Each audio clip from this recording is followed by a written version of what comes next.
다양한 모색을 주제로 회의를 시작하겠습니다. 본회의는 팀 헉슬리 영국 전략문제연구소 아시아 소장이 진행해 주시겠습니다. 큰 박수로 환영해 주시기 바랍니다.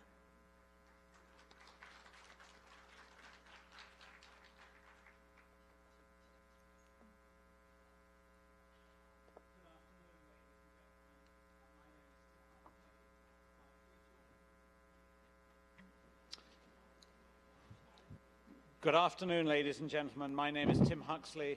I'm Executive Director of the International Institute for Strategic Studies Asia office in Singapore, and I'm the moderator for this second plenary session of the Seoul Defence Dialogue 2017. The focus in this session will be on maritime confidence-building measures, and we have a distinguished panel to address this important topic, and after I've made a few opening remarks of my own, I'll introduce the panel. During the present century, the maritime security environment of the Asia-Pacific region has changed considerably, and I think largely for the worse. There have been increasing challenges from both state and non-state actors to maritime security, and I would define maritime security as meaning essentially the freedom of interested parties to use regional waters for their legitimate and legal purposes without interference or the threat of interference. And of course, there is a lot of debate to be had about what are legitimate and legal purposes in an Asia-Pacific context. The challenges from non-state actors, notably from pirates, have been relatively minor, I think, and relatively easy to deal with. I'm not suggesting that these non-state actors have posed unimportant challenges, but interstate cooperation has often been both practicable and effective in dealing with those challenges. I think the bigger concern is perhaps about the challenges from governments, their armed forces and their paramilitary forces to the existing maritime order, a maritime order which has brought both prosperity and a high degree of security to most countries in the Indo-Asia Pacific region, the most economically dynamic part of the contemporary world. Confidence-building measures at sea and indeed in the air have important potential roles to play in reducing the possibility of conflict as the ships and aircraft of regional states and of other parties, extra-regional powers, come into contact with each other in regional zones of tensions, including the South China Sea and the East China Sea. We've heard a lot about the potential for a code of conduct in the South China Sea involving the ASEAN member states and China, and also about CUES, the Code for Unplanned Encounters at Sea. And there are also bilateral agreements between the US and China regarding the notification of exercises and the safe conduct of naval and air encounters. And there's clearly much room for discussion about these various important and highly useful initiatives and how they might be developed further. But I think there's also a fundamental question to be asked, and this concerns whether maritime confidence-building measures as such are actually the core question in maritime security in this region.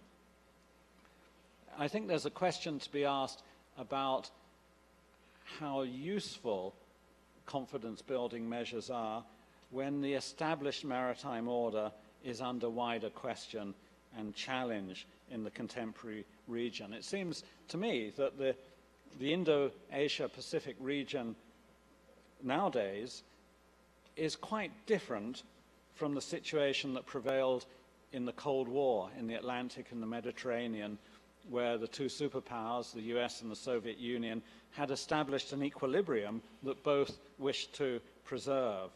And that understanding underlay the successful implementation of maritime confidence-building measures between the US and the Soviet Union during the Cold War. I'll stop talking now, and I'll introduce our panel. We have 2 presenters, 2 appointed discussants, and 2 special discussants.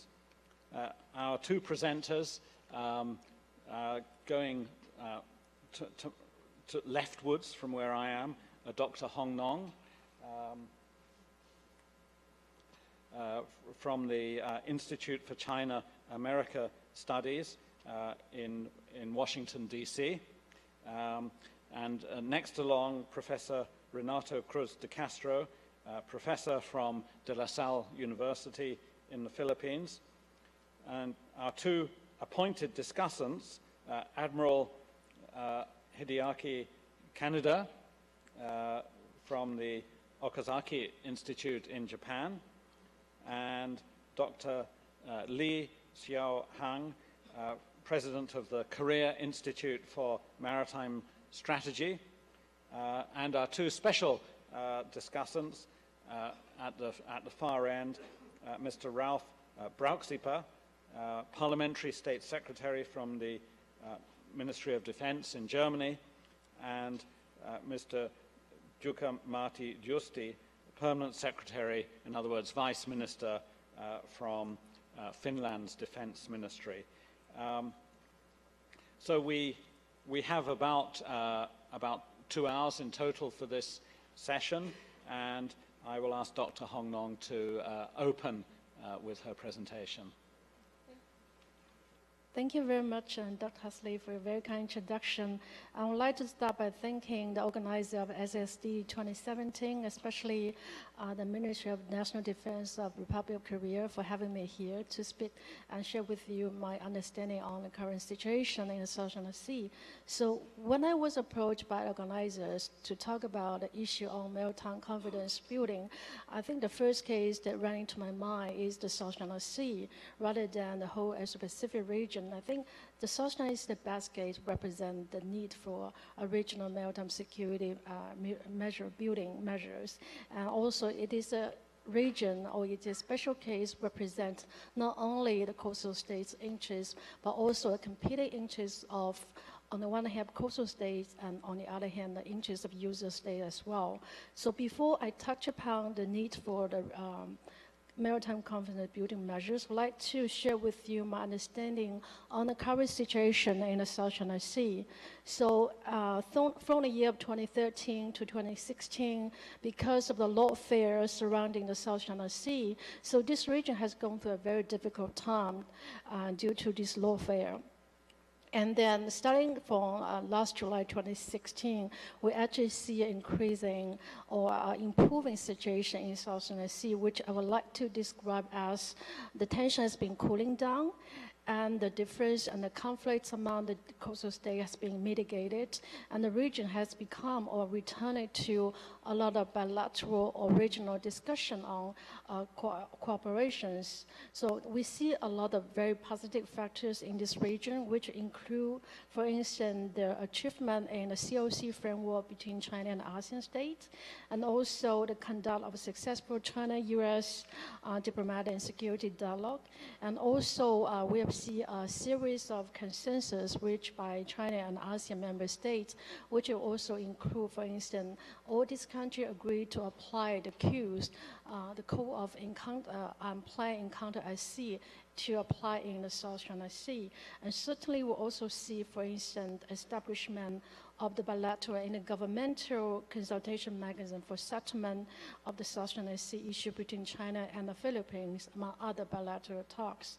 However, there are also some factors which might lead to uncertainty in the South China Sea. One of example, for instance, what is the strategic goal or intention for U.S. increasing exercise freedom of navigation in this region? And also we see more and more engagement or presence, for instance, the Japan as a presence in the South China Sea. And certainly, for instance, there are also some individual countries who unilateral started oil and gas importation, which will in fact or have an impact on the general South China Sea development in the future, and also have an impact on the COC consultation process.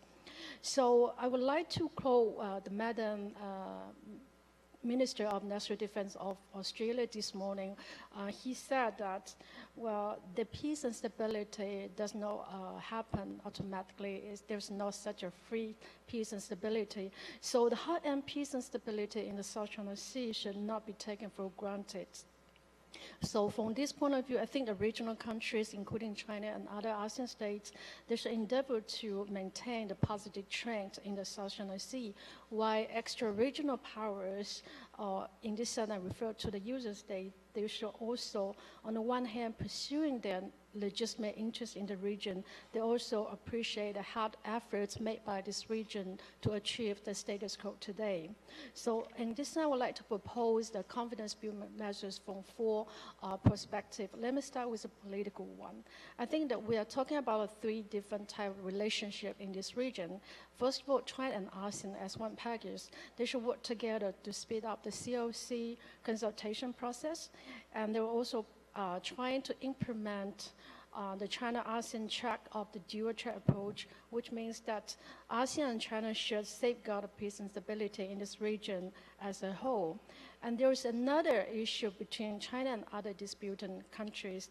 They should exercise self-restraint and avoid unilateral exploration and exploitation of natural resources in the disputed areas.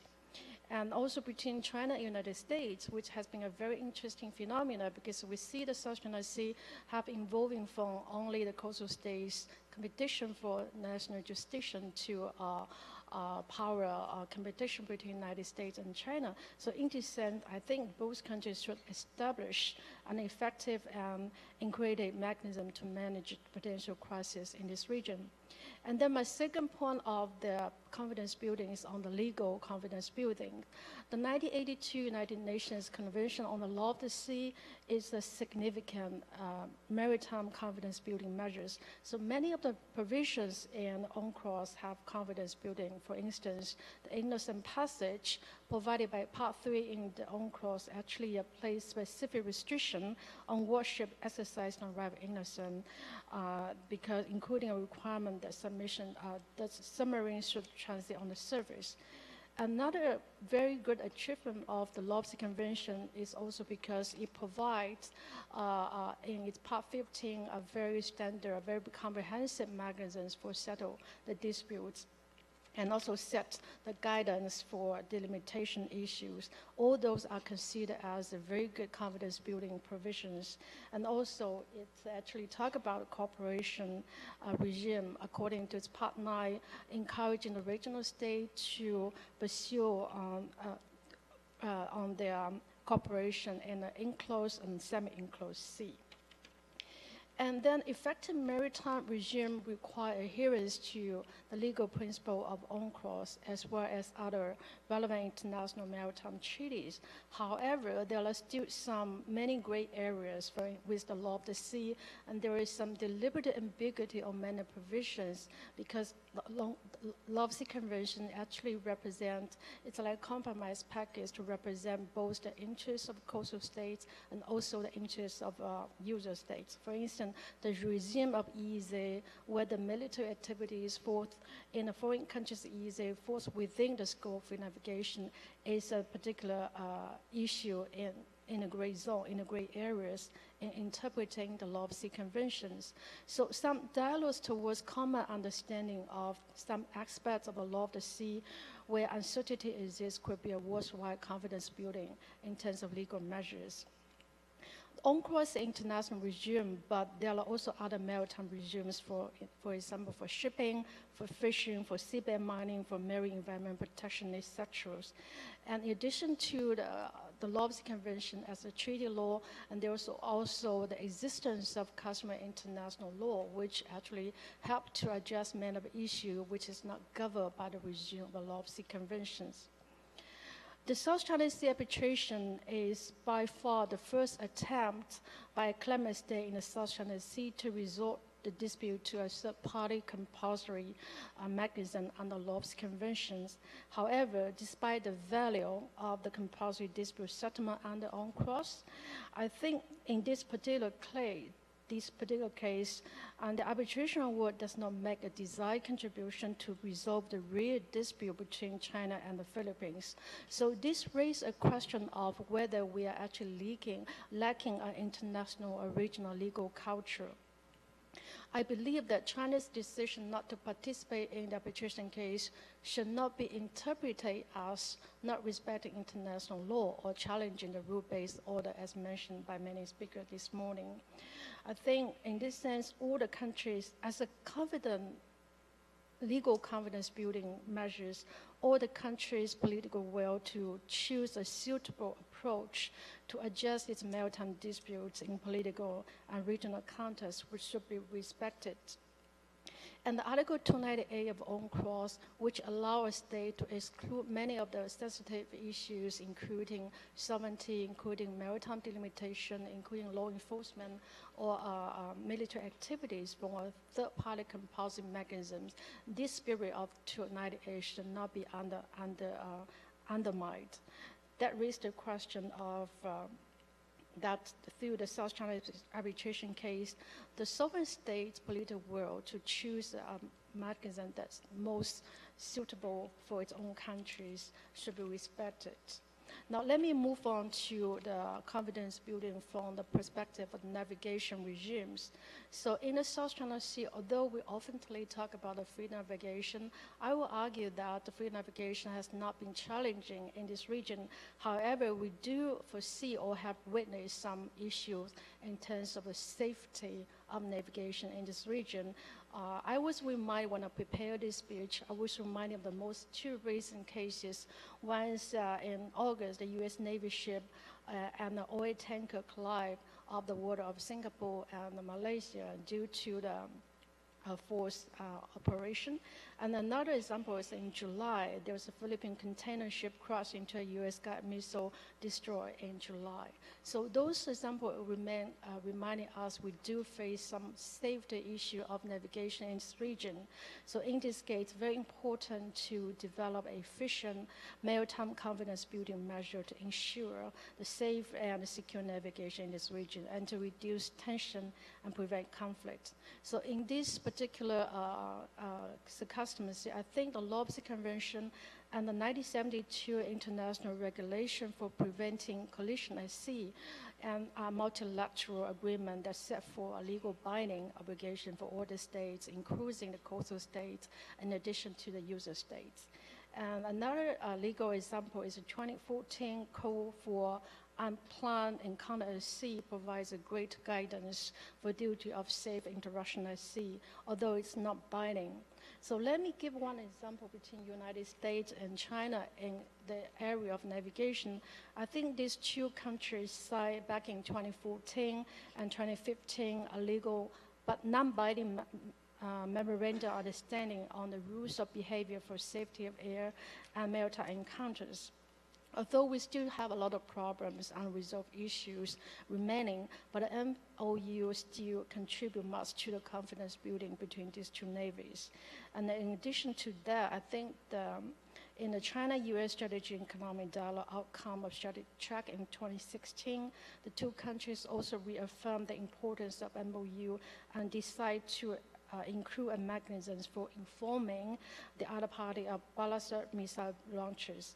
And in addition to the MOU, I think the joint exercise between the countries in the area of non-traditional security, for instance, search and rescue, could also serve as a very good example for improving the confidence buildings in this region. And also, in addition to China as a coastal state and the United States as user states in terms of navigation in this region, there's other very good example in this region I'd like to raise for your attention. For instance, there was a discussion between China and the Philippines recently about the joint law enforcement issue.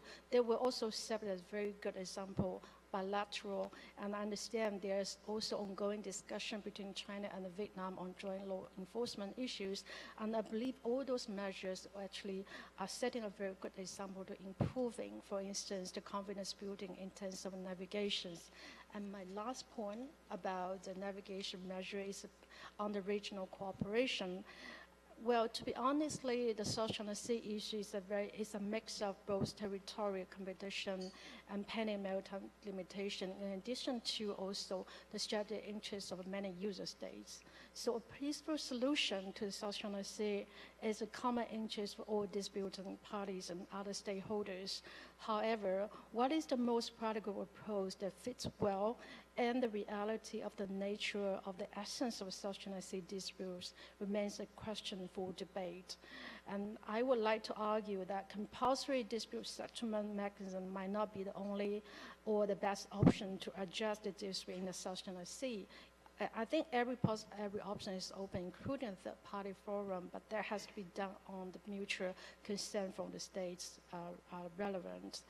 The state practice of maritime dispute management in this region suggests to us that there is not a unique or a single answer as to which model is the most suitable one.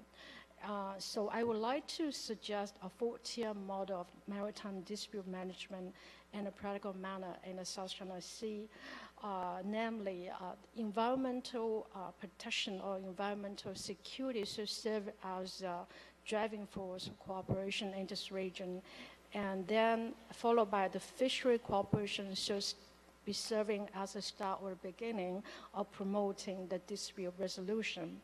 And the Law of the Sea Convention, instead of using as purely a dispute for dispute settlement, it should play more positive role in providing a guidance for ocean governance, provide guidance for the coastal state to exercise their jurisdiction and to make their domestic legislation fall within or in conformity with the Law of the Sea Convention as the international law.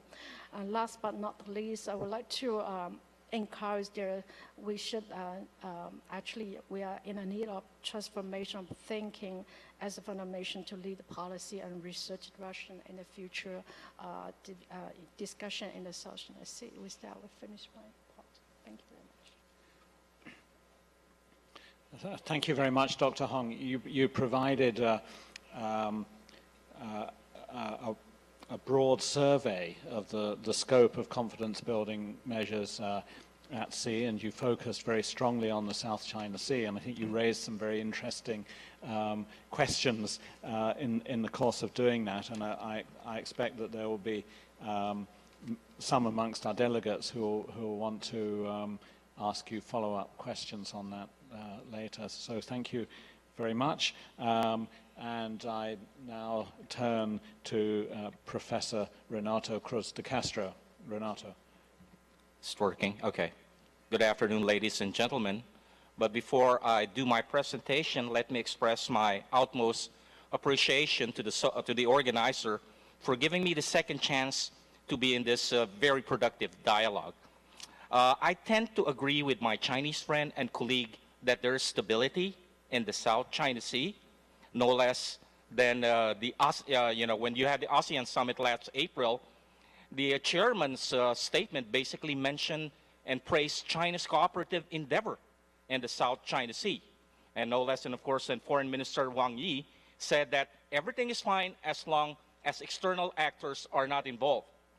This could be resolved by China and the ASEAN states. But of course, this only represents part of the whole. As Hegel said, we could never understand the whole if we don't look at the other side. Recently, of course, China threatened Vietnam not to conduct or continue its oil exploration. And of course, much to the charging of irritation of China, during the last ASEAN foreign ministers meeting, 2 statements came out in the final communique.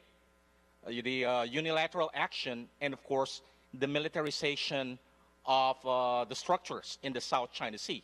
So what's basically happening here, you have basically 2 developments. On the one hand, you might see stability, but on the other hand, you see, of course, challenges that are happening.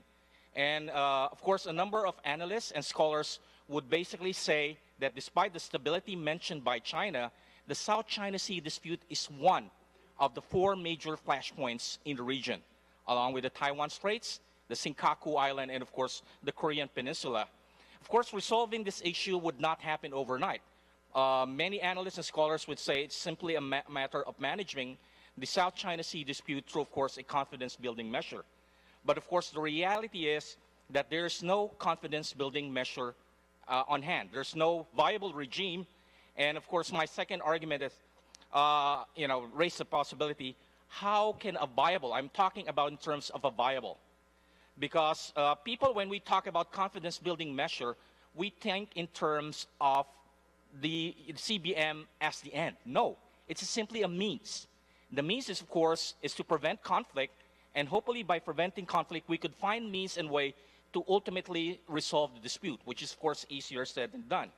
And of course, the fact that we don't have any confidence-building measure so far in the region has something to do with the dynamics between two key actors.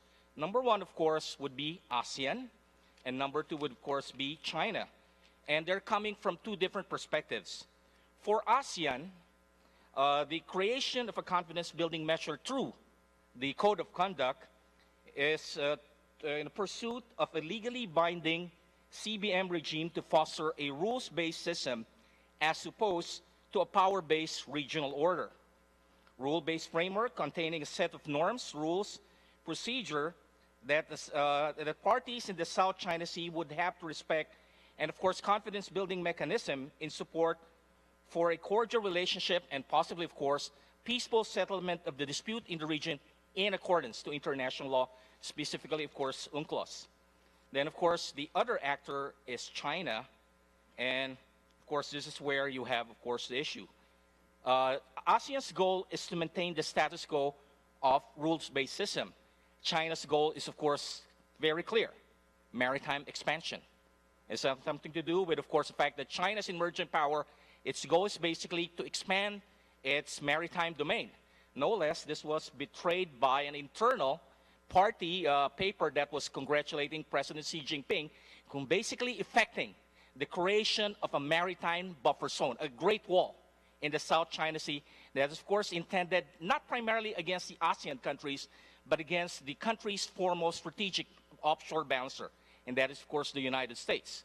To prevent the United States from, of course, continuing its role that began in 1945 in ensuring that countries in the region would have to take into account U.S. naval power in the first island chain. The goal, of course, is to make Washington, Hawaii, and of course, to a certain degree, Japan think twice if they would have to operate in the South China Sea. Unfortunately for ASEAN, they happen to be on their way, most of the claimant states. So for China's goal is to effect this. ASEAN, in a way, is a problem because China would rather resolve the issue bilaterally rather than through a multilateral mechanism that, of course, constrains China's ability to exercise its growing preponderance economic and military power. So what has basically happened when we talk about a viable, realistic confidence-building measure regime? It has been delayed. So if you have to look at the history, since 1992, ASEAN came out with the ASEAN Declaration of South China Sea, which China initially ignored. Then, of course, we have the 2002 ASEAN-China Declaration and the South China Sea, wherein forced party would have to exercise restraint in the conduct of achievements and different efforts to build trust and confidence among themselves. But of course, the problem with the DOC is the fact it's only a matter of declaration. It has no binding effect. And when it was negotiated by ASEAN and China, there was, of course, an understanding that this could lead to a legally binding code of conduct. So in the last 10 years, both sides have negotiated, but nothing came out. Then, of course, since 2011, ASEAN has prioritized the pursuit of a binding code of conduct because it emphasizes the principle of international law, as well, of course, existing regional code of conduct. China, of course, has effectively delayed the negotiation with ASEAN for a legally binding code of conduct for two reasons. Number one, it's part of China's delaying strategy, of course, deterring other claimant states from consolidating their claims as against the Philippines and Vietnam during the early part of the second decade of the 21st century. And of course, to a large degree, China believes that the South China Sea is a Chinese territory, or what Chinese scholars and analysts would call part of their blue soil. And of course, a COC with the smaller claimant states is irrelevant to its goal, which is, of course, maritime expansion. So, of course, in the last few weeks, you have both parties agreeing to a framework for a COC, But of course, the framework has a number of limitations. Number one, it is very short on details, simply actually reiterated principles that had been mentioned in the Declaration on the Code of Conduct. And of course, this is something very crucial. The phrase legally binding is absent. So even if ASEAN and China would negotiate for a COC, probably to be witnessed by our grandchildren, because for 15 years, they only came out with an outline. Just imagine how many years it will take to come out with an agreement. So basically, it will just be similar to the DOC. It's non-legally binding. So we go back to square one. And of course, this is what China has mentioned. Negotiation for a COC is dependent on the absence of any interference from the external powers, probably directed against the United States and, of course, Japan. So what has basically happened is the fact that despite talk about the centrality of ASEAN, ASEAN, in fact, has been marginalized given the fact that it's not been able to come out with a legally binding code of conduct. So what's basically happened right now, yeah, you have stability. I would have to agree. You have stability in the South China Sea, but it's a classic example of a balance of power situation. You have, of course, external powers entering into the fray primarily because of the fact that the expansion would affect their regional interests in the case of the United States, and of course also threatening the interests of other non-claimant states. So since 2012, you have the U.S. strategic rebalancing to Asia. 60% of U.S. naval assets will be deployed in the region. You have, of course, Japan's Look South policy since the ascendancy of Prime Minister Abe in Japan. The Trump administration is actually continuing the rebalancing policy of conducting the freedom of navigation operation. And to a large degree, the South China Sea now is a proxy for deeper U.S.-China strategic competition in the Asia-Pacific region. And of course, this creates a situation, quoting Mao Zedong, that a single spark could start a prairie fire. It's one of the flashpoints which I mentioned earlier. Now, the second part of my discussion would be, what could possibly lead to a viable, workable, confidence-building measure? And my argument is this: if Chinese power could prevent the emergence of a CBM regime, it's also Chinese power that would possibly make an effective one. But this would require basically a unilateral concession on the part of China. China would have to recognize its role as one of the responsible great powers in the region. That exercise of power also entails recognition of the limitation of power.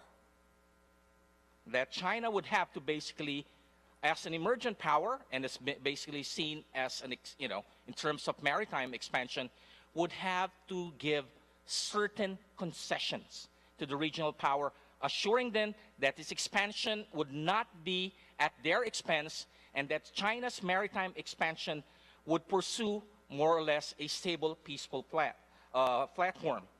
So this would entail, of course, this will involve not necessarily a change of China's strategic objective, but more in terms of strategy.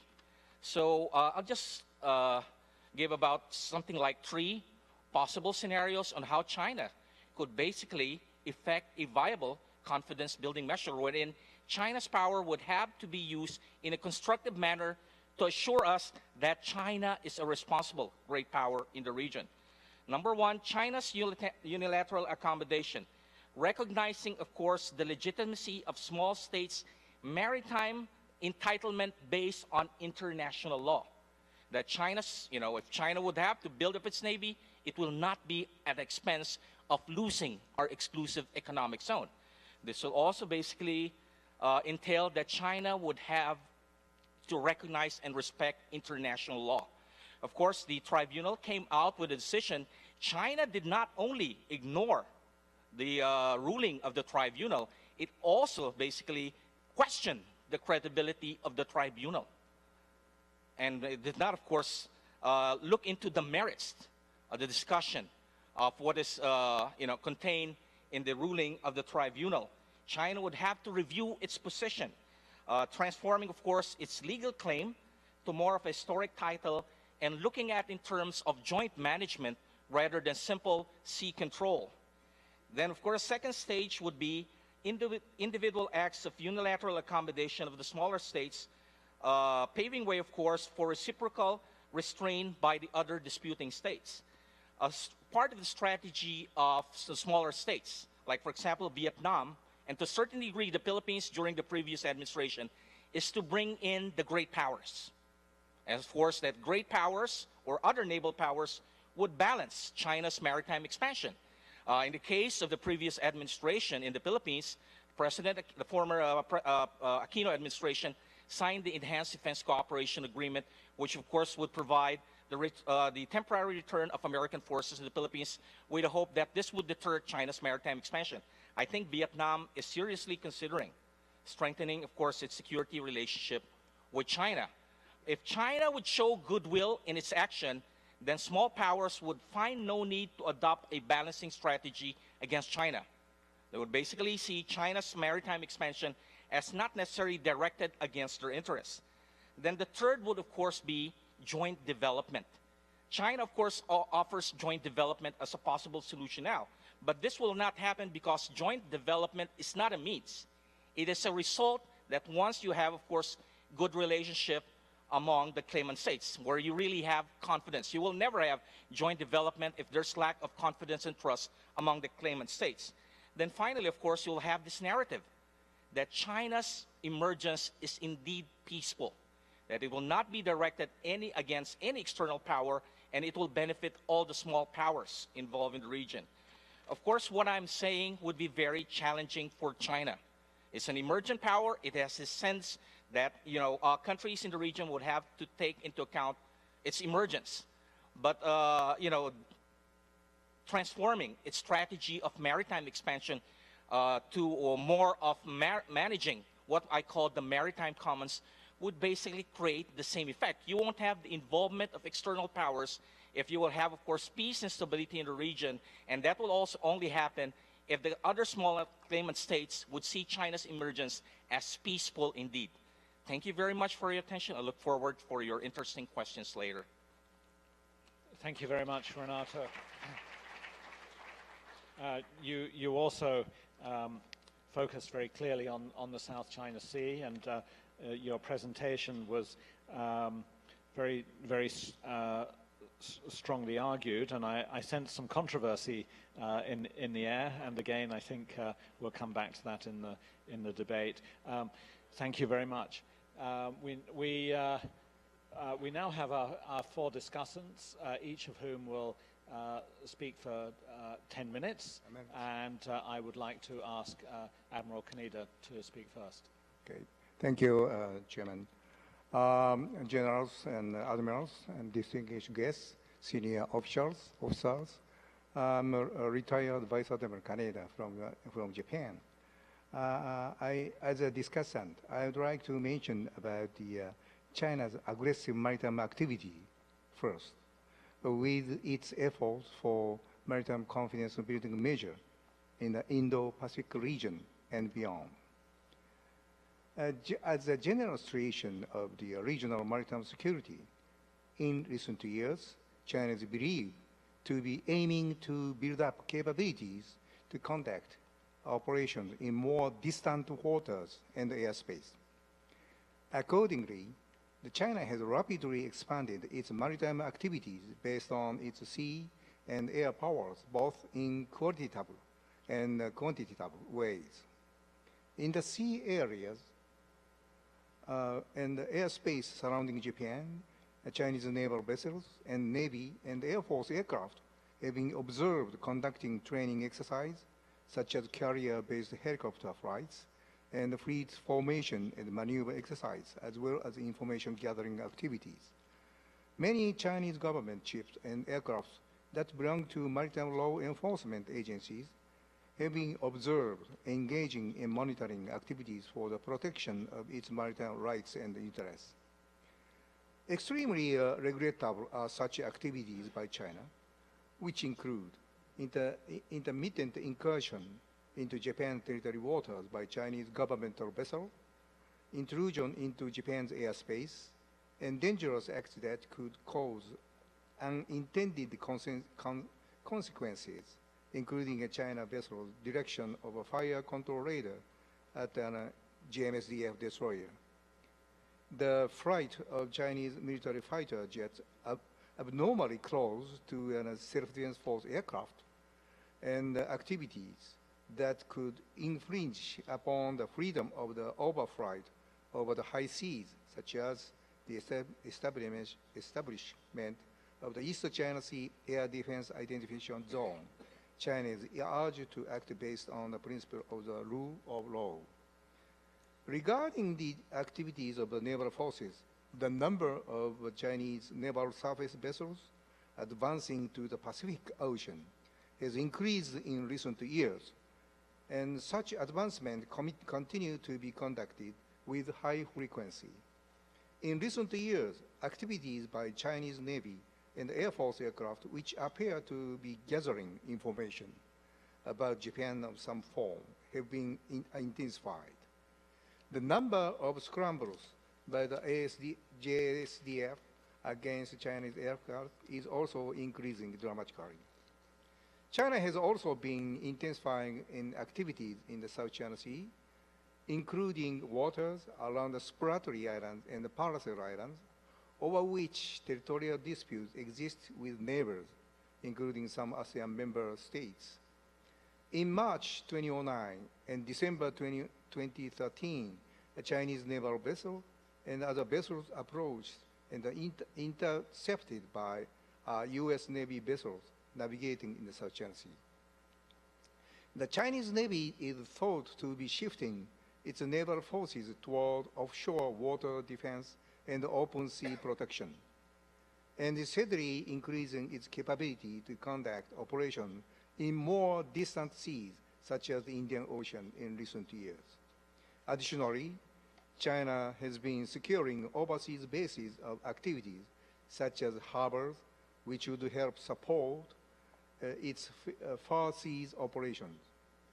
Some indicate that under the string of pearls for sea operations. For string of pearls, China supports Indian Ocean countries to build port infrastructure to secure places for making port calls and strengthen the defense of China's sea lanes. Taking into consideration such factors as the situation of the development of Chinese naval and air forces activities in sea areas and airspace, statements in defense white papers, China's geographical location and economic globalization, the maritime activity of the Chinese Navy, Air Force, and other organizations are considered to have the following objectives. The first is to intercept operations by adversary in waters and airspace as far as possible from China to defend its territory, the territorial waters, and the territorial airspace. The second is to develop the military capabilities to deter and prevent Taiwan's independence.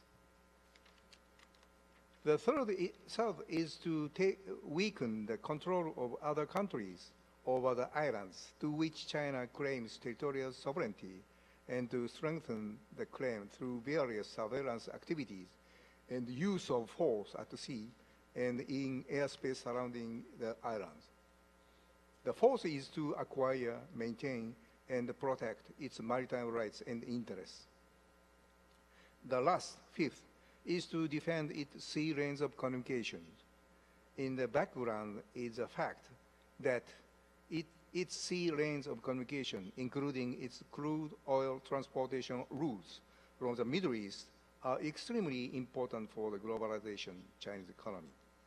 Lastly, I would like to mention about the Chinese efforts for maritime confidence building measures. Meanwhile, in recent years, as if to obscure the real intention of hegemonic maritime achievement or advancement, China has shown interest in taking steps to avoid and prevent unexpected situations at sea. For example, in April 2014, China, being pressed by other countries, such as Japan and the US, finally agreed to the Code of Unplanned Encounters at Sea, so-called CUESQs, which sets forth the standards of the behavior in the case the naval vessels of aircraft of Western Pacific Naval Symposium, WPNS, member states have unexpected encounters to avoid escalating the situation. Moreover, in September 2014, Japanese and Chinese defense authorities agreed in principle to resume consultation to swiftly begin the implementation of the Maritime and Air Communication Mechanism, namely MACM, which China had not agreed to since September 2012. Following this, in 2015, 2016, and then Japan and China has been restart to consulting this matter.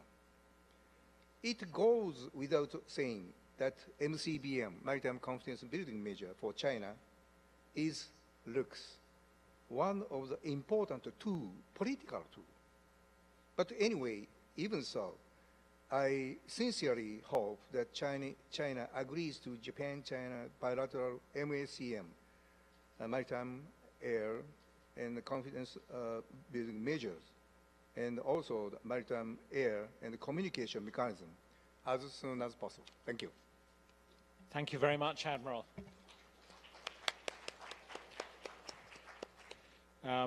Your focus was rather broader, and you talked particularly about China's growing maritime capabilities and how those are affecting Japan, and you talked about the motivations behind what China has been doing, and various types of CBM that have already been implemented and their potential. So thank you very much. That was a great contribution. Thank you. I now would like to ask Dr. Lee to speak. Thank you very much, Mr. Chairman. It is my great honor to be a part of this 2017 Seoul Defense Dialogue. Well, I think that the main theme of this afternoon session includes two things. First one is maritime CBMs, and the other is the South China Sea. So my comments will have 3 points. First, I would like to touch upon maritime security environment of East Asia, including that of South China Sea. And second, I will introduce my list of maritime CBMs which can contribute to the stability of East Asian waters. And finally, I would like to raise some questions for further discussion. Well, if we summarize the maritime security environment in East Asia, we may say that there exists wide range of hybrid threat from the sea. In a word, East Asia is full of maritime conflicts, dispute, and threat, such as territory dispute, piracy, marine pollution, IUU activities, and etc. So, as shown in the map, for example, from the Gulf of Aden to waters of Korea and Japan, there are quite a number of maritime security threats, as shown in the map. So that is the exact situation of maritime security in East Asia. Well, this slide shows some comparison of security environment between Northeast Asia and Southeast Asia. In case of Northeast Asia, the region have traditional and high politics issues such as sovereignty, state security, alliance, the use of force. Such issues are prevailing in Northeast Asia, while in Southeast Asia, non-traditional and low politics issues such as environmental problems, trade, human trafficking, and other drug trafficking issues are prevailing. So let me touch upon the South China Sea. South China Sea is very much important for Korea and Japan and other northeastern countries. And according to UN data, the South China Sea is carrying an estimated 1/3 of global shipping and as South China Sea is particularly critical for China, Japan, Taiwan, and Korea, all of which are also rely on the Strait of Malacca. And according to CSIS project of how much trade transit the South China Sea done this year, Korea shares about 10% of South China Sea trade, as shown in the figure. Well, this slide shows a number of maritime disputes in East Asia. And maritime dispute emerged since the early 1950s, but they have been intensified from the late 1990s. And now there is emerging new types of dispute. That is installation of a safety zone and island reclamations. So I think all of you are very well aware of this island reclamation. So it caused conflict between China and the United States. So there was a PCA ruling on South China Sea last year, July, and many scholars and experts argue that such a PCA ruling could bring an opportunity for rule-based order in the region. However, China neither, quote-unquote, neither accepts nor recognizes the ruling. So that's the problem. So we hope China may accept the PCA ruling. And it has been a while since PCA released a word. At present, there is a relatively calm moment in South China Sea. However, this could be a calm just before the storm. Do you agree with me? Okay, anyway, later I hope you can have a discussion on this subject. Well, I told you that East Asia is full of maritime dispute and conflict. So the result of a maritime dispute and conflict in East Asia is intensification of tension and naval arms buildup. So naval arms buildup in the region is not a single element, such as nation's aircraft carrier program, its ASBMs, or submarine forces expansion. And naval arms buildup in the region is a broad-based effort with many elements. In this slide, you can see China's aircraft carrier and Japan's newly built helicopter destroyer, Kaga. So as a result of maritime dispute and conflict, there is an increased likelihood of use of military force in the maritime domain in this region. So there are several conceivable contingencies involving an armed clash in the regional seas. And if there is a war in East Asia, the first gunshot has always come from the sea. So that's the reason why we attach very much importance to the maritime region.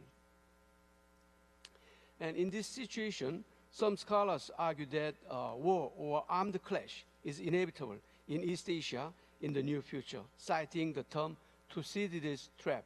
So almost 2,500 years ago, Greek philosopher and warrior Thucydides wrote a book on the history of Peloponnesian War. So recently, in Harvard University, Professor Graham Allison argued that if there is a rivalry or a competition between a rising power and a dominant one, then the common result could be a war. So Professor Allison identified 16 similar rising versus ruling cases over the past 500 years, but according to him, 12 of which resulted in the war. So we would like to hear some details on such possibility. So in this situation, harsh situation, what has to be done? So there is a need for CBMs and security cooperation.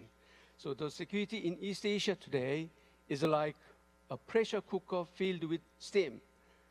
A pressure cooker has a critical part called the steam valve that allows excess pressure to be released to prevent the appliance from exploding. So efforts have to be made to avoid an explosion. So CBMs and security cooperation could serve such a role. But definitely there is a need for security cooperation and the CBMs.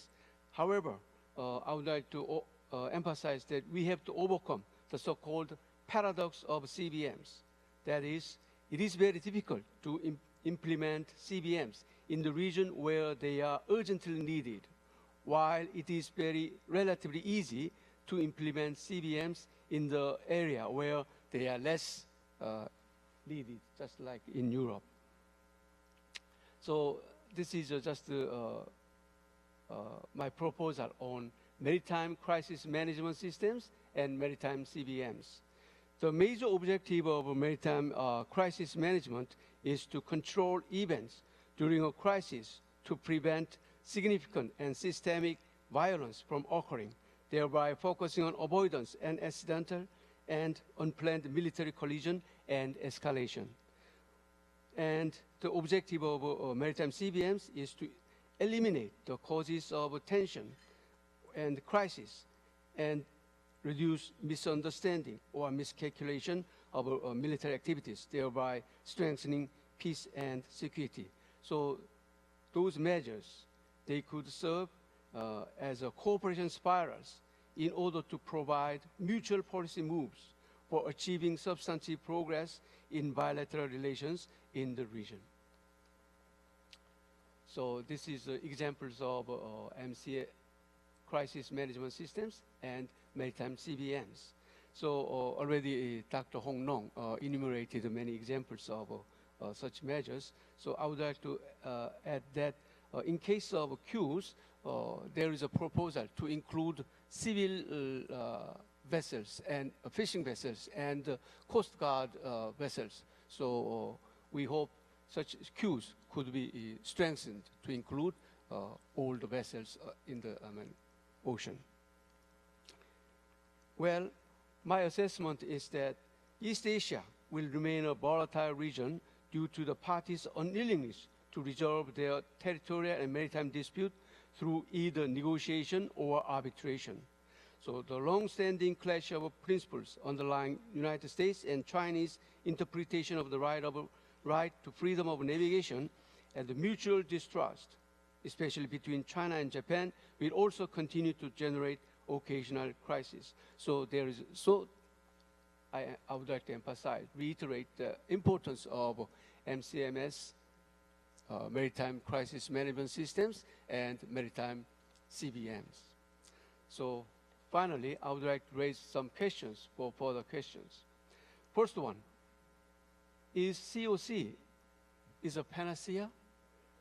With many drawbacks of COC, such as the absence of the phrase legally binding and the no provision on the geographical scope of the code, how effectively the COC could work? My second question, at present I already mentioned that there is a relatively calm moment in South China Sea, but what measures are essential for long-term stability in East Asian waters? Thirdly, COC could be a step forward in the conflict management for South China Sea with ASEAN countries, but how can China-US conflict in the South China Sea be resolved? So especially I would like to hear from Dr. Hong Nong on this question. And the last one is that Dr. Hong Nong touched upon the issues of fishery security in a presentation, and I would like to raise this question because 2 years ago, ITLOS, International Tribunal for the Law of the Sea, provided a very important advisory opinion to prevent illegal fishing activities. So especially ITLOS emphasized the responsibility of the flag state of a vessel engaged in IUU fishing. And Korea is suffering from the IUU fishing, especially from Chinese fishermen. So what is the Chinese attitude or China's policy toward this ITLOS advisory opinion on illegal fishing? Thank you. Dr. Lee, thank you very much. you talked very realistically about some of the challenges facing maritime security in East Asia, but you also talked optimistically with regard to the potential of confidence-building measures, and you ended with some very specific questions for discussion, which we can come back to in a little while. Thank you again. And I would now like to ask Mr. Ralph Brauxieper to speak, please. Thank you so much, Mr. Chairman, distinguished audience. Let me say, first of all, on behalf of the German government, we're grateful to the organizers of this conference, and we are happy to be able to take part here again. There have been German participants in recent years also, and some of you might know that in Germany we are campaigning at the moment because there will be a new election for the federal parliament on September 24th, and so normally in these times we are focused on domestic issues, but we are here in these times of increased tensions in order to express our solidarity with the people here in the country, with the Republic of Korea, and also our commitment to the peaceful development here in the region. And we highly appreciate the chance to have this kind of conversation here today. As a European and a non-resident of this region, I will not try to comment on everything that has been said by the experts here from the region, but I should try to add kind of European perspective on this issue of maritime confidence building measures. From the European, from the German perspective, this is a region with an impressive economic growth in recent decades. And it is understandable that together with an increase in economic growth in general, there is also an increase in spending on national security. This is first of all understandable. What concerns us is that we do not see a parallel increase in structures of confidence building. And I mentioned the word structures. I mean, the European perspective or the European experience is not first of all focused on maritime confidence building measures, but it is my perception that confidence building measures are similar, whether it is about maritime issues or others. And the first thing, if you want to have confidence, if you want to have confidence building measures, the first and most important thing is to talk with each other. And it is the European experience, as far as I understand at least, that a structurized and institutionalized form of talks and conversation is of utmost importance. This is something that we have introduced in Cold War times in Europe, especially with the Conference on Security and Cooperation in Europe, the former CSCE, which has been transformed into the OSCE in the decades later. So this is and was an institutionalized way of talking to each other and of conference building. To make that very clear from the beginning, such a conference and these confidence building measures in themselves cannot solve military conflicts. They cannot. This is, for example, the disastrous experience in Ukraine in recent years. I mean, Ukraine is a member of the OSCE, but the OSCE was not able to guarantee the territorial integrity of Ukraine. And it is similar with my country. The German territorial integrity, our freedom and our peace have not been guaranteed by the OSCE, but first of all by our NATO membership and also by our involvement in the European Union, in European security and defense structures. This is of utmost importance for our security, but nevertheless, it has been important to have an organized form of talks and of measures of confidence building. And these measures are able to prevent some tenuous situations from becoming more dangerous than they are. So this was our experience in the 70s, when this conference was able to come to a mutual agreement that there should be no violent change of borders in Europe. To reach such an agreement in Cold War times in the 1970s was definitely a very important step. And this was something that prevailed until the illegal annexation of the Crimea Peninsula by Russia a couple of years ago. So this was the result of structuralized talks. And I talk about structures and organizations. I mean, there are some other possibilities of having talks and dialogue. For example, this year Germany holds the G20 presidency, and Chancellor Merkel thus had the chance to have many talks in preparation of the summit with many leaders from other G20 countries, which gave her the chance also to discuss other issues. But I mean, a G20 presidency might come every 20 years for a country. So this is no permanent structure, no permanent chance of confidence building. We had this permanent chance in Cold War times by organizations such as the Conference on Security and Cooperation in Europe. And by the way, also as Germans, we had an organized and structured and institutionalized inner German dialogue between East and West Germany. This was not the main reason for German reunification. The main reason for German reunification was the courage of the people in East Germany to rise against communist dictatorship that they suffered from for more than 4 decades. And this courage, together with a change in the global situation, the global atmosphere, brought the chance for German reunification. But at least to some extent we were prepared for that. We had an organized inner German dialogue. We had a permanent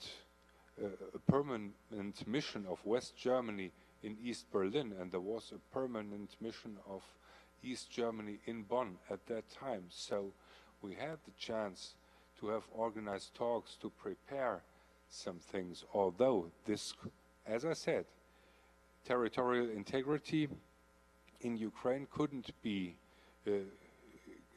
guaranteed by talks, and German reunification could not just be brought up by talks, but these were important measures in order to prepare certain developments. And so, from a German perspective, this will also be necessary in the future. We have the NATO-Russia Council, for example. We have introduced it after the end of the Cold War, and this is an institution that makes it possible for us also in difficult and tenuous times to keep in touch with Russia and to have an organized framework for a discussion.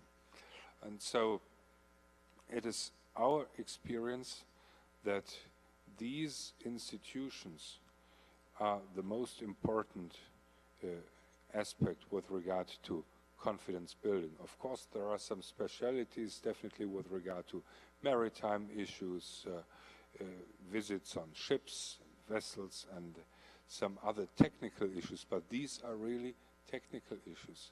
At the end, it is necessary to exchange views, to talk to each other, to build up confidence and to maintain this kind of confidence. And insofar, from the European perspective, from a NATO perspective, if I may say so, because I'm one of the 2 Europeans here, but the only representative of a NATO member state, from a position, from a clear position, and from a position that includes some military capabilities and some strength, it is necessary to talk to each other.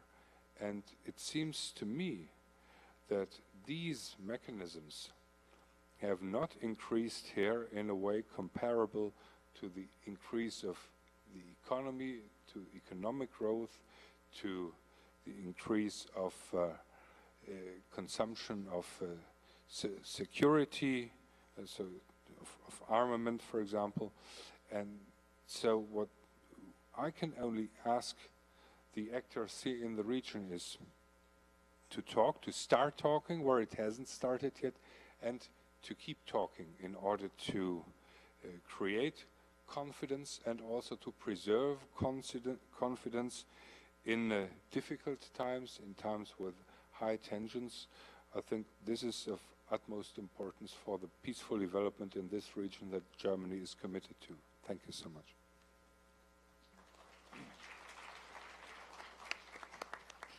Thank you very much. I think that was very useful to have a context from, to have a perspective from the European context, and you focused on the role of the CSCE and OSCE in fostering European security. I think it is. I think you're right. It is striking the lack of permanent mechanisms that can be used as platforms for security dialogue in this region, and I have sometimes wondered whether there should be scope in the future for some sort of OSCA to provide that platform in Asia. So thank you very much, Mr. Brauchsieper. And finally, our second special discussion is Permanent Secretary Justi from Finland, and we look forward to hearing him. Thank you. Yes, thank you very much, Mr. Chairman, and thank you for the organizers of this conference. It is a great pleasure being here, and I believe I'm the first Finnish man here participating this, and the experience has been very good so far, and so my recommendation is also for the future that we will participate this meeting. We haven't coordinated our approach with my German colleague, but there is a lot of similarity in our thinking.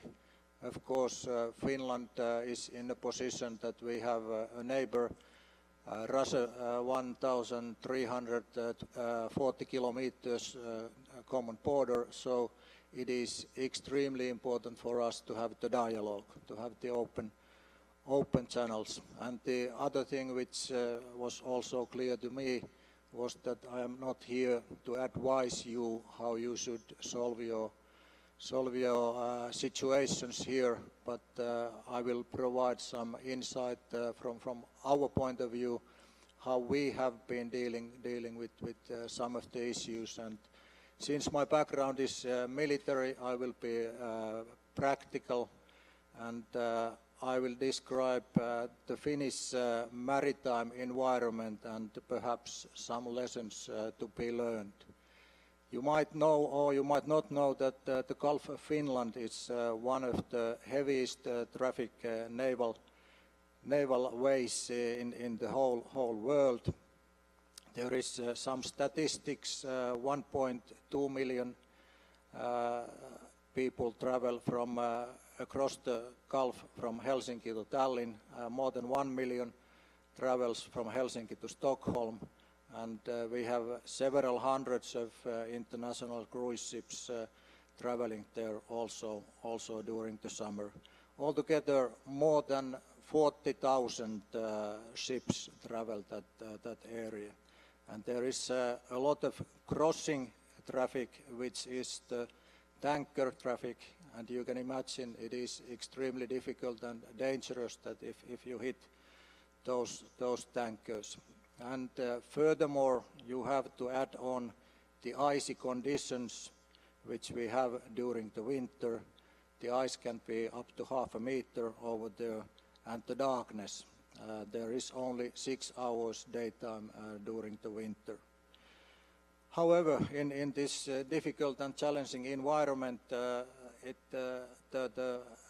maritime safety still works very well. There are minimal number of incidents, and I would like to raise one specific issue which is also mentioned here in the morning. It is the situational awareness, which is extremely important. So everybody in that area must have the same picture. How we have achieved that? It's a long process. It is a step-by-step process. There is a long history, and we have good cooperation. I have to say that we have excellent cooperation with all the players. There are many countries, many wants to be coordinated. There is all the Baltic countries, there is Russia, Finland, and of course in the Baltic area there are many other countries as well.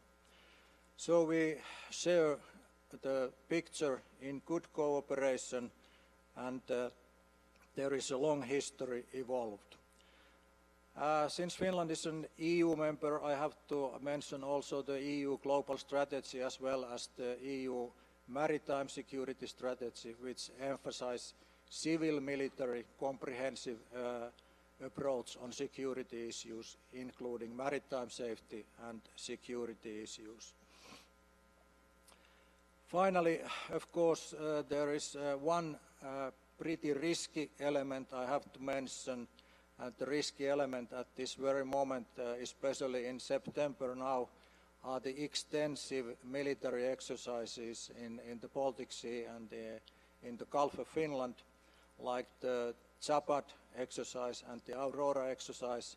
So there is always a possibility for accidents, there is a possibility for border violations, and to give you some perspective, the international water in between Finland and Estonia is only 7 miles wide, so it is very narrow. In summary, there are 3 different elements, in my opinion, which is important for the safety. It is the cooperation, shared situational awareness, and civil-military cooperation. So that's once again the civil-military cooperation is essential. I will conclude my statement, my short statement, even in our difficult environment, it is possible to achieve safe maritime traffic through cooperation with different partners. Of course, one would have to argue, is it possible to have that kind of thing everywhere? Perhaps not, but according to our analysis, the main thing here is that there is a common economical interest. And if you have a common economical interest, then you might be able to build up the security as well. Thank you very much.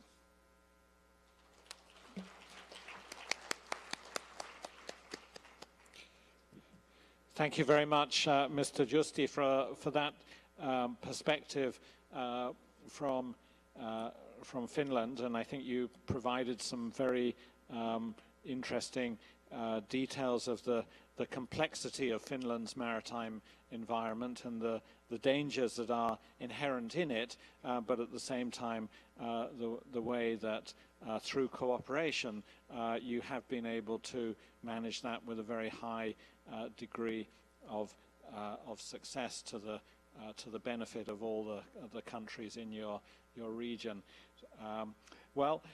We've had 6 excellent presentations, and that leaves us with around 35 or 40 minutes for discussion. Clearly, this is an extraordinarily broad topic. It ranges from the development of maritime forces in the region through to the range of conflicts of interest that exist amongst regional states, some of the mechanisms that have been tried to manage those conflicts, such as the arbitral tribunal relating to the South China Sea, and then also the range of confidence-building measures that have been thought relevant in the very large Indo-Asia Pacific region. So there's a huge amount to discuss there. I'm not going to try to impose a structure on that discussion, but I think now is the time to welcome interventions from our cohort of delegates. So who would like to be first? Sir. And sorry, and when you're identified, could you please say who you are and who you represent and which country you're from? Hello. Yes.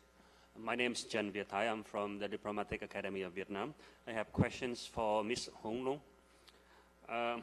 Listening to your presentation, it's very interesting, but it seems to me that the reality on the sea is not so. Exactly on the 2nd of September, the National Day of Vietnam, China had some live military exercise right outside the Gulf of Tonkin, only 75 nautical miles off coast of Vietnam. We cannot understand the message sent by that exercise. Good friends, good neighbors, good comrades never do so. So what do you comment on that? That is the first point of my question. The second point that ASEAN countries is very willing to talk and to build confident measures, but China only wants to build measures when necessary, when they think it is good for them. So in that case, what do you think? Do you think China's government paid enough attention to others' concerns and others' interest when building confident measures? Thank you so much for that. Thank you very much. Two questions there. I think I'd like to take maybe another 3 or 4 questions and then go back to our panel and see what their answers are. William Chung. Hi, thanks, James. William from the IISS. I have a comment and a question. I think if we are asked to draw a similarity between the DPRK issue and the South China Sea issue, is that we can all agree that we have two parties in both areas who have taken the initiative and are very brilliant at pushing their strategy, the DPRK in the peninsula and China in the South China Sea. My question is for Renato and Dr. Lee. We see that China has taken the initiative on the South China Sea since 2013, when it started its island building in earnest. It's kicked the can down the road on the code of conduct until the diplomatic pressure has gotten too much. It has deepened economic relationships with the Philippines and now Malaysia, and we know the repercussions of that on the South China Sea dispute. So my question to Renato and Dr. Lee is, despite the assertions of freedom of navigation overflight, rules-based order, and freedom of navigation operations, do you agree with me that pretty much, unless the COC has some teeth to it, unless the COC is made to be legally binding, unless there's some mechanism for dispute settlement, unless there's a geographical scope attached to the COC, China is pretty much on the way to asserting what, Renato, you call a maritime buffer at sea, as and when it decides to declare and practice that in reality. Thank you. Thank you, William. Next intervention, please. Sir, in the front. The Ministry of Defense of Denmark. Thank you for your very interesting presentations. I believe you're perhaps ignoring one fundamental issue when you discuss confidence building measures in Asia, and that's the root cause of many of the maritime issues in Asia. Many of these issues have a root cause in territorial disputes, and it's very, very difficult to build confidence building measures if you don't know what who a certain territory belongs to, Is it a territorial water? Is it an EEC? Or what is it? Vice Minister Justi from Finland mentioned that between Finland and Estonia, there is 7 miles of international waters. And that's perhaps what is one of the sound bases for confidence-building measures in Europe, is that there are very, very few territorial disputes, and we have well-established architectures, structures, within which we can discuss confidence-building measures with each other. So I'd like to hear your views on the territorial disputes rather than on confidence-building measures. I think the question is for anyone who can answer it. The question is basically, does confidence-building measures make any sense if the territorial disputes aren't addressed?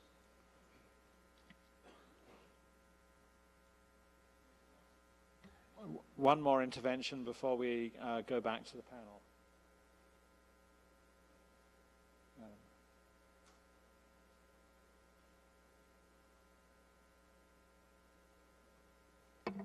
Thank you, Chairman. I am Professor Chikako Ueki from Tokyo Waseda University. Thank you very much for great presentations. I was reminded of how it is easy to do CBM when it is less necessary and difficult when it's necessary. So I'd like to ask our European participants, perhaps Vice Minister Juti, you mentioned about more current situation, but when you can remind us of the times that was more difficult in the Cold War, which is sort of more of an analogy to what we're experiencing currently. So confidence building measures or crisis management measures back then around the waters of Finland when Soviet Union and relations were much more tense. Is there anything that you could offer as lessons that would help us here to build and start confidence and also crisis management mechanism? Thank you very much. Thank you. I'd like to go back to our panel now, and I think probably in more or less the same order that we went in first of all. So Dr. Hong Nong first. Thank you. I would take the question from the Defense Attaché first and then to the Vietnamese colleague's question. You raised a question whether it's necessary or helpful to talk about the CBM without addressing the territorial issues. I think in the South China Sea, we have to reverse the order of these two issues. It is exactly because of the difficulty of adjusting the multilateral competition of the territories for archipelagos, and that is why back in late 1980 that the Chinese former leader Deng Xiaoping proposed that since we are in a very difficult situation to solve those issues, territorial issues, because of the lack of, for instance, clarification and unresolved problem from the Second World War due to the lack of language, specific language on who owns what in the San Francisco Peace Treaty. And that is why we all realize so difficult to adjust the territorial issues of maritime delimitation which are arising from the territorial issues. And that is why I think China and ASEAN realize that it's not the right time and also do a lot of very technical and legal issue to address the territorial issue. That is why it's necessary to introduce confidence buildings in order to bridge the perception gap and also to reduce the mistrust in this region. But I agree with you that sometimes the clarification of like jurisdiction issue, where is the territory sea, where's the EEZ, and that's actually we have a very good foundation for facilitate confidence buildings. But I also like to give you one more example. Nowadays, when we talk about managing or settling disputes, there are different ways. And one is to compulsory dispute settlement issues, and another is through conciliation. And lately, Australia and East Timor, and they agree to through conciliation. There's another example of not to resolve the disputes peacefully, not resolving disputes. So there are many ways to managing the issues. I think that's exactly the case in the South China Sea. And then back to the question that was raised by my Vietnamese colleague, saying that you are suggesting that China only wants to talk when we have any issues between us. I wouldn't agree with you. I think, well, China throughout all these years, especially since 1995 and 1989, China has actually evolving in terms of its policy, foreign policy shaping. Has been more open from a bilateral approach to multilateral approach. That is why you see China being very active in discussing with ASEAN countries and also with the individual countries on a bilateral or multilateral basis. So the COC, as Professor DeCarter mentioned, the delaying strategy that you're suggesting, if I was reminded of my experience when involving a discussion on drafting the COC framework, the text a few years ago, I remember the delaying problem does not rely only on China, because like ASEAN as a group, the strategy from ASEAN is they want to have a unified, or they agree first on the ASEAN basis before they talk to China. But even within ASEAN, they have a lot of differences and different approach. For instance, somebody want to include both parasite, like Vietnamese case, parasite into as the geography scope of the COC, and the other country want to impose compulsory dispute settlement. I think even within ASEAN, there are a lot of different stance. So for ASEAN to come up with a consensus, it takes time. And also, I think China does not oppose to legal binding. But I think what China's idea is that this COC should serve as a crisis management mechanisms rather than a compulsory settlement mechanism. This is the point. When you talk about a legal binding forces, what we are talking about, are we talking about the territorial dispute or maritime dispute, which is not the scope of the COC, and which will make the mission even more impossible. But I think in terms of legal binding forces on issues such as fishery, maritime environment protection, or search and rescue, and in those areas, I think China is very open for a legal binding force mechanism in the framework of COC. And then to your question about Chinese military exercise in the Gulf of Tonkin, I'm not quite aware of the fact and the distance, but suppose that you provide a fact. I will argue that, well, yes, good neighbors, we don't irritate our neighbor. Being good friends, a good neighbor, we don't irritate our neighbors through some irrational actions. But I think between China and Vietnam, in Chinese mind, and we've been working very closely with our Vietnamese friends through, for instance, we have demarcated the maritime demarcation in the Gulf of Tonkin, and we're continuing our negotiation on the demarcation on the outermost of the Gulf of Tonkin.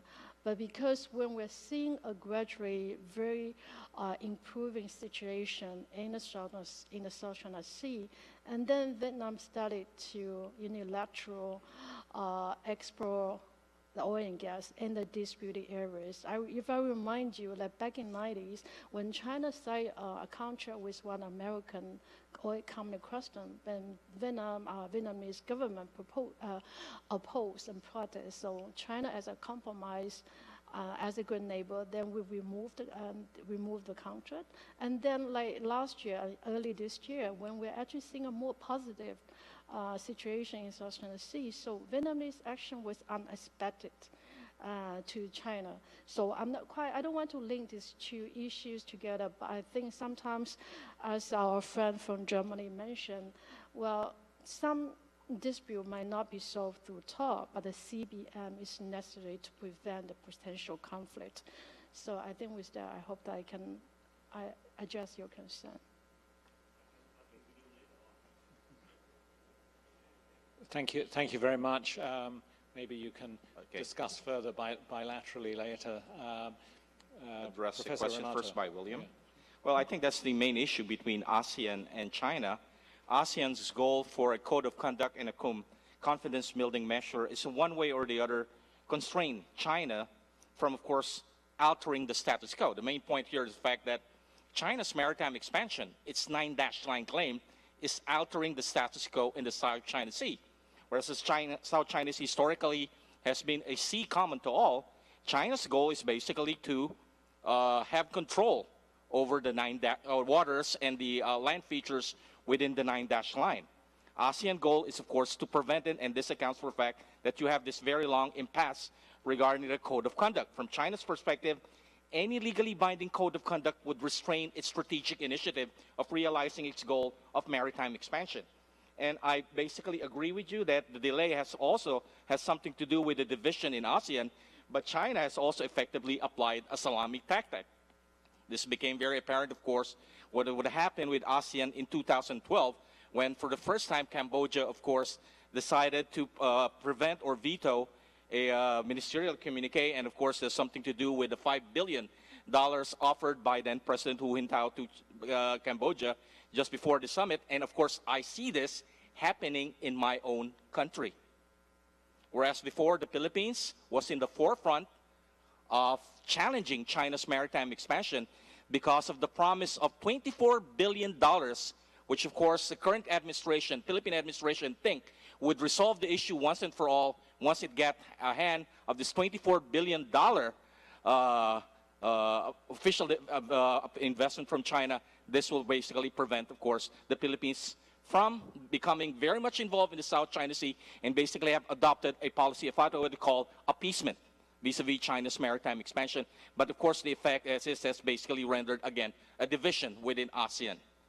And again, the question of the territorial issue, this was in fact addressed by the UNCLOS ruling. The fact that UNCLOS ruling states that China's 9-line claim has no historical nor legal basis, basically addressing the issue that the main issue in the South China Sea dispute is, of course, China's, basically rendering it naked, clear and naked, that has something to do with China's effort to alter the status quo in the South China Sea.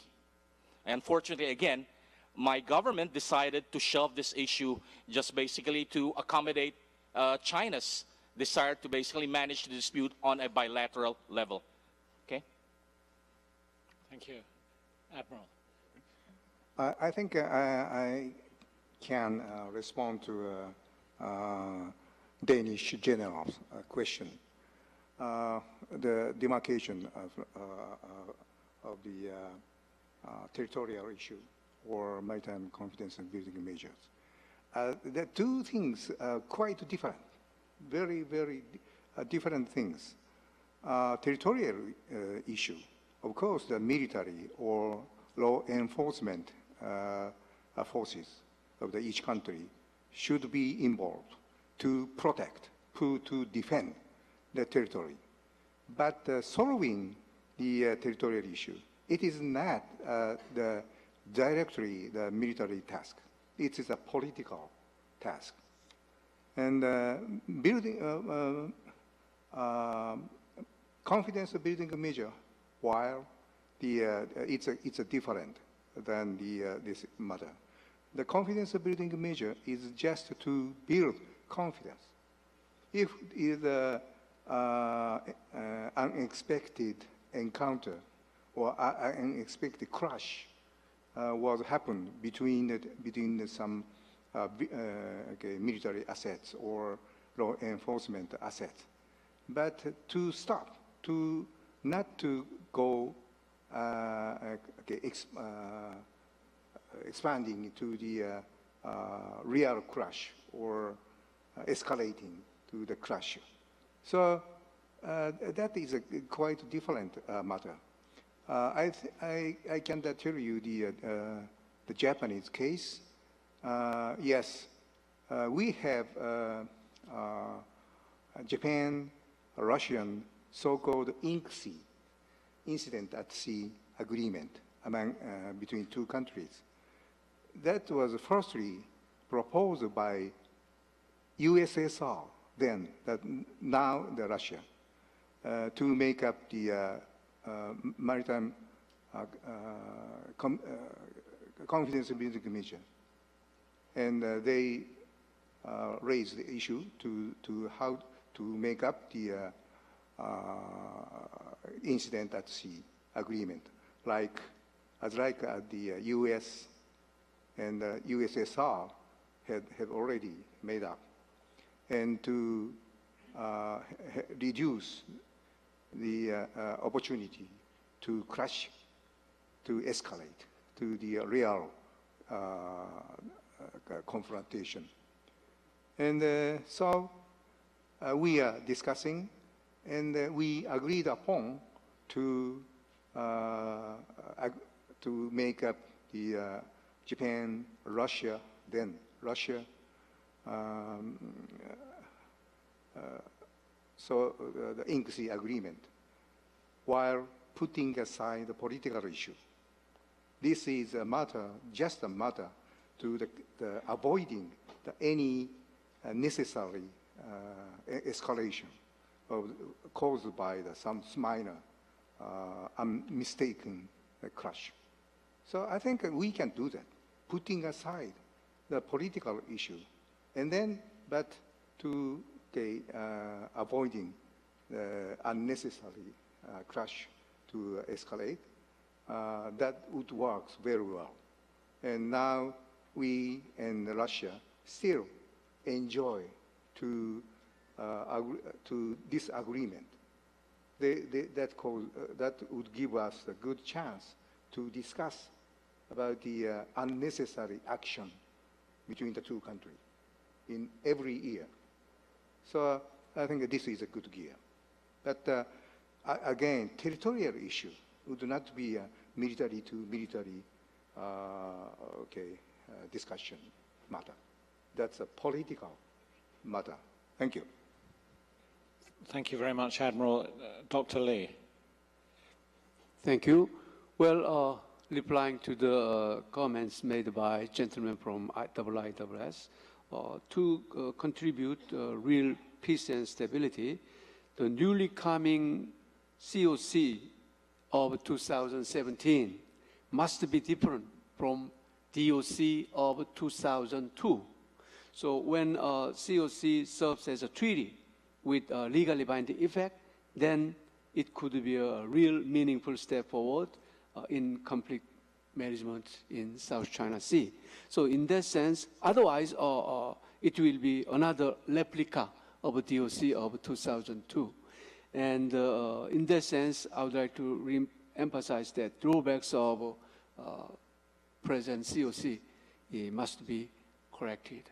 And I would like to make just a short comments on my German fellow's comment. Well, he introduced very important lessons of European experience in building, in introducing CBMs. And according to him, it is very important to structuralize or institutionalize talk and dialogue. But as an observer, I would like to, I learned many lessons from German experience, European experience. So I would like to introduce two lessons. First one is gradual and step-by-step approach to security cooperation in European experience. So bottom-up approach to cooperation among state and private sectors, beginning in technical areas, started with ECSC in 1951, reduce distrust and expand mutual benefit based on functionalism. And such start was a very important step to build confidence among the European countries. And the other lesson is a wide approach to CBMs, which is called as a Helsinki process and institutionalization. For example, adoption of 10 principles guiding relations between states and evolution of CBMs up to third and fourth generation, and arms reduction measures such as CFE Treaty and development of CSC to OSCE in 1995. Yeah, those are good, very significant European lessons we could learn from the perspective of Northeast Asian countries. Yeah, thank you. Thank you, Dr. Lee. That's very helpful. And Mr. Brauxipa. Yeah, thank you so much indeed. I have focused on CSCE and OSCE, but indeed the history of structurized and institutionalized talks in Europe after World War II is indeed older, and even the European structures that we find today started, of course, with some organization of talks on issues of mutual interest. And therefore, I should like to come back to the question from the Danish delegate and make very clear I was misunderstood if someone thought that I advocated confidence-building measures without addressing the territorial disputes. Of course, they have to be addressed. And I mean, they should be an integral part of these conference-building talks. But as far as I have understood in preparation for this meeting here, some experts at least see the danger that there might be unwanted clashes and military actions in the South China Sea, for example, because there is a lack of talks and a lack of communication. And so I think at least unwanted military actions should be prevented even if territorial disputes still exist. This is what I learned in preparation for this meeting, as I said, and it sounds familiar to me if I think, for example, or if I consider the Operation Inherent Resolve, the US-led Operation Inherent Resolve against Daesh and Islamist terrorism in the Middle East. I mean, as a part of this coalition, we learned that the coalition represented by the United States has regular talks with Russia, which does, as you know, not belong to this coalition, but acts in Syria on its own way and with an agenda of their own. So, but there are regular talks in order to prevent an unwanted clash between the coalition and Russia. And so, from my point of view, this is a part of a confidence-building measure. If you make the experience that this kind of cooperation and this kind of communication works in order to prevent you from an unwanted clash or military action, this might also help to come to terms on other issues. So, of course, confidence-building measures and talks on these issues must include addressing the territorial disputes. But I should like to ask, on the other hand, how should we approach a solution for territorial disputes if we do not talk with each other? So it will not necessarily lead to a solution, but it can at least be a part of the solution. I think every solution is more complicated if these confidence-building measures will not take place. Thank you very much. And finally, Mr. Giusti. Yes, thank you very much, and also thank you for the good question. It made me think about it and look through my memory. I am old enough to remember the Cold War times easily, no denial that there was a difference, but I would argue it was not that much. So, for example, the borderline between Russia and Finland is still very well guarded. We have roughly 10 people coming over the border during any year. So it is extremely well guarded. You need a visa to go to Russia and need a visa to come back as well. And so the border guards, they are pretty professional. So what was different during that times? Of course, we had fixed coastal artillery ready to shoot at any given time, and they were on the orders to shoot independently to start shooting. Air violations, there weren't that much at that time either. There are a couple of per year. But what's different, we used to have more submarine violations during that time.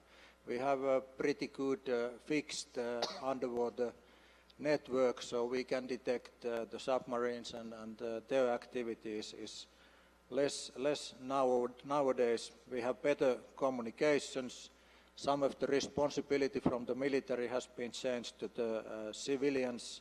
There are less exercises.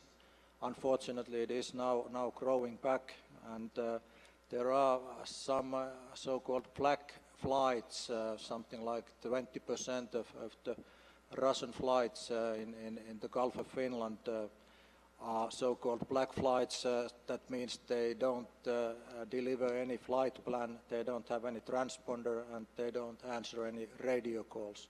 So that's a bit dangerous. And to conclude, transport of oil was important also for the Soviet Union during the Cold War. That hasn't changed that much. There is more civilian traffic, but there ain't that much more civilian traffic to Russia. So it is from the westwards from Helsinki. Thank you. Thank you very much. In theory, we still have 10 minutes left for this session. Is there any delegate who would like to ask a very brief question? If there are maybe 2 or 3 more brief questions, I think we have time to accept those. So. My name is Fan Gaoyue, retired senior colonel from China. I have a few comments to Professor Castro's presentation. I think in your presentation you used several times China's maritime expansion. I think this is not the right word to use. Why? Because the 9-9 was joined in 1947, not now, not today, not last year. So I think this is a historical event. And after the joining of the 9-line, no country objected, no country opposed it. That means all living countries admitted it. That's the first point I want to stress. The second one is that you mentioned 9-line has no legal base. That's the PCA ruling. Okay.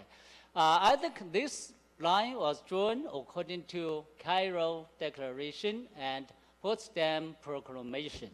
So it has legal base, and it is the result of the victory of World War II. So I think this is, it has legal base there. Third, you use the word expansion. I don't agree, because China didn't do anything outside of the 9-line. China has done all the things within the 9-line. So expansion is not the right word to use. Fourth, territorial disputes is something very complicated. We should sit down and negotiate a solution to it. What we should do, what we can do. Today we are discussing how to build, how to make maritime confidence building measures. So we are trying to find the solutions to this. In my opinion, I think COC pipes is one of the solutions, because ASEAN countries agree to negotiate COC. China, at first, perhaps did not agree, but at last, China concerned to discuss or negotiate the COC. Perhaps this we had a very positive, have made a very positive step to the solution of the territorial dispute in the future. Okay, thank you. Thank you very much. Would anyone like to respond quickly to any of the points that the senior colonel made? We can argue about the legality of the PCA ruling, but of course, PCA ruling basically said it has no legal nor even historic claim, primarily because China in history has never had sole control of the waters underneath what we call the 9-dash line. Then, of course, my argument here, as China pursues to control and consolidate its claim over the 9-dash line, you have, of course, the buildup of the Navy, the construction of fortifications or military structures. In those islands, you have, of course, China's assertive behavior vis-a-vis other claimant states, which, of course, tantamount to the fact that China is altering the situation by basically showing its naval capability vis-a-vis other states. I developed that term when I was in Beijing during a conference, and the term was used in front of us by an official from your foreign ministry, and I was told specifically, China would be expanding militarily whether you like it or not. That's why I started using the term. Got it from what you call the horse's mouth. Thank you, Professor. Dr. Hong Nong. I have a two-finger comment. Well, it's not PCA ruling, it's arbitration award from the Annex 7 Arbitration Tribunal. And what it said actually, it says historical claims, China's historical claims, according to the tribunal's interpretation of China's claims, is not in line with UNCLOS. It does not say it has no legal basis. It says Chinese claims, if you understand correctly, China's claims is not in line with the spirit of UNCLOS, but China is arguing that China's historical claim is not based only on the Laws Convention, rather also on customary international law, which is not governed by the UNCLOS, existing in 1982. I think that just to clarify.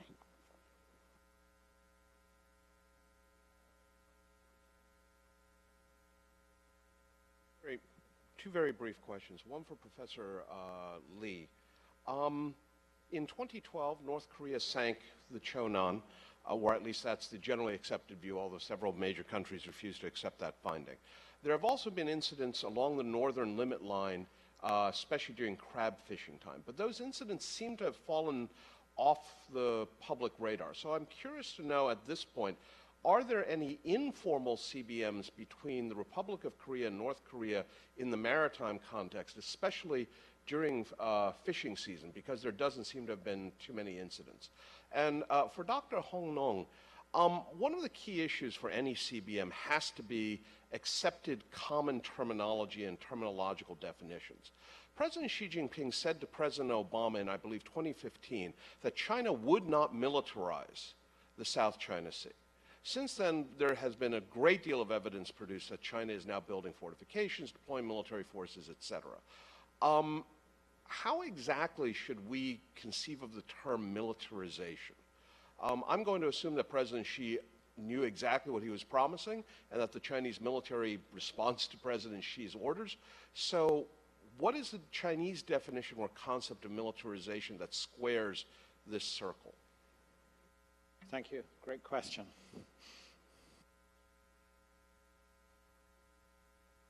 Who would like to respond to that? Okay, Hong Nong. He has a question. Well, gentlemen raised a question on CBMs between those maritime CBMs between North and South Korea. Well, during the period between 2003 and 2008, when President Roh Moo-hyun was in his office, there was a very important maritime CBMs between North and South Korea on commercial vessels navigation. So at that time, North Korean vessel could navigate South Korean waters with priority notification. But unfortunately, in that period, some North Koreans did not abide by the rules. So that's the reason why such CBMs have been nullified. But as far as NLL is concerned, it's a practical demarcation, maritime demarcation line, so there is no such CBMs. Thank you. Thank you. One final response. Yeah, thank you, Dr. Chen. I think that's a very good, very good and challenging question. I think how to interpret militarization. I think when President Xi Jinping made this remark in 2014, and he meant that. And I think right now it's very interesting that United States and China pointing at each other about like they're putting each other, taking responsibility of militarizing the South China Sea. So for the U.S. view, Chinese military facility construction in those land features is considered as militarization. However, from Chinese views, and U.S. increasing free navigation, sometimes even entering to, for instance, 12 Nautical Mile Territorial Sea, because according to Chinese domestic law, actually require prior consent for the coastal states. So they are putting each other about taking responsibility of militarization. I think when Mr. Xi Jinping said about never militarizing the South China Sea, what he means that China is not going to find any military options in, getting back the territory claims over those features. And then Chinese, I think one point I would like to make is, although this construction in those features, as China's claims, there's dual purposes, mostly for civilian purposes and also in addition to military facility, military purposes when it considered that the territory or the security is being threatened. So I would suggest that there is a miscommunication between China and the United States about each other's strategic goal. So when U.S. increasing the frequency of free navigation, although in the name of exercising free navigation, but that strategy go behind it, especially at this timing when China and other ASEAN member states working very closely to improve the situation. So it's quite rational or understandable for China to question about the strategy's goal for U.S. Frequency of free navigation. That is why it's very hard to answer the question how to interpret or how to explain what militarization actually means in this particular case. So what I would suggest, I think China's promise is that not to see to any military options. That's right. Thank you. That's, I think, a very good note on which to bring this session to a close. We've covered a lot of ground over the last 2 hours. It's clear there are no easy answers to the big questions about maritime security in this huge region.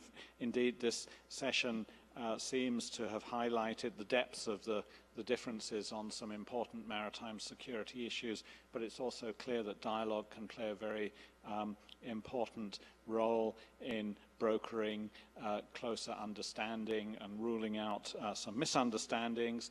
CBMs are clearly necessary, but are not sufficient on their own. There are broader considerations to be discussed in terms of territorial disputes and the sort of regional order that will satisfy all stakeholders in this region. The European experience is quite different from that of Asia, but aspects of it are useful in helping us to frame some of our thinking about maritime security and CBMs in this region.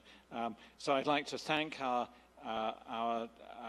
presenters, our panelists, and our discussants for their excellent remarks and their very frank and helpful responses to the questions from our delegates who intervened, and to those of you who intervened, thank you as well.